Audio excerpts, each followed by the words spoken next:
Joining us now is Heritage Foundation Executive Vice President Derrick Morgan. Derrick, good to see you. I want to go right at Tim Kaine's comment because he says, we don't have an energy emergency. And I would say if you can do basic math projecting the growth in our energy needs in this country over the coming years relative to what's happened the last 4, it is obvious that we have an energy emergency. I couldn't agree with you more, Brian. The fact is the last administration's been trying everything it can to stop energy dominance. President Trump campaigned on energy dominance. He was very clear in the campaign, and the American people supported that. And to that graphic you just showed, they want to see changes. They want to see affordable, reliable, and abundant energy, and that's what the president's looking to do.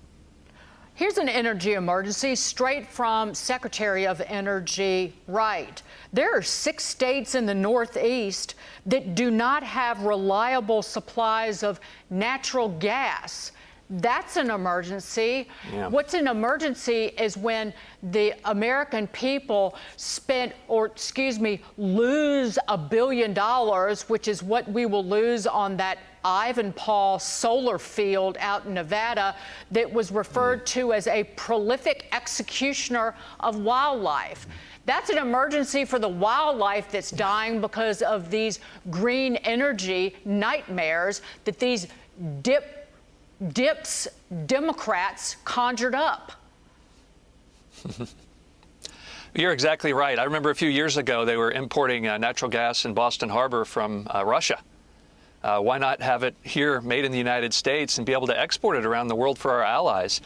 So that's one of the aspects of this energy dominance that we have to think about. It's going to make American allies stronger. It's going to be great for jobs and investment in the U.S., and it's going to lower energy prices overall. So it's clear across the board that it's to the advantage of the American worker, and why Senate Democrats are doubling down on failed net zero policies that are being rejected all around the world is beyond me. And just quickly, you've used the word dominance a few times. That's the word that the administration uses. And there's a point to using that word. It's not just meeting our needs, but it's giving America advantages at home and abroad, Derrick. And if that doesn't resonate with a Democrat right now, given what's going on around the world, then it strikes me that they do not have America's interests at heart. They don't have the interests of workers at heart, workers that are producing energy that can be used all around the world. It could be imported from the United States instead of from Russia, for example. And it also loses sight of what's good for American consumers. American consumers need to have abundant energy that's reliable.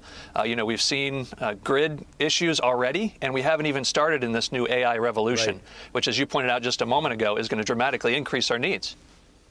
Affordable, reliable, and secure energy. And the Democrats find something wrong with that.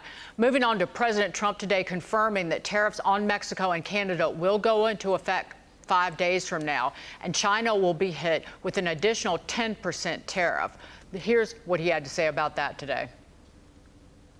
Is there, from the talks with Canada and Mexico so far, are you not seeing the progress that you wanted in order to extend that? I don't see it at all. The drugs continue to pour into our country, killing hundreds of thousands of people. We're losing substantially more than 100,000 people. I mean, dead.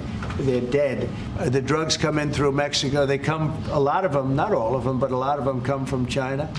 And that's why we did that. It's 10 plus 10. In case, was there confusion on that? Derrick, only 14% of our GDP comes from imports. 86% thereabouts comes from just domestic producers, domestic companies. We trade amongst ourselves, in essence.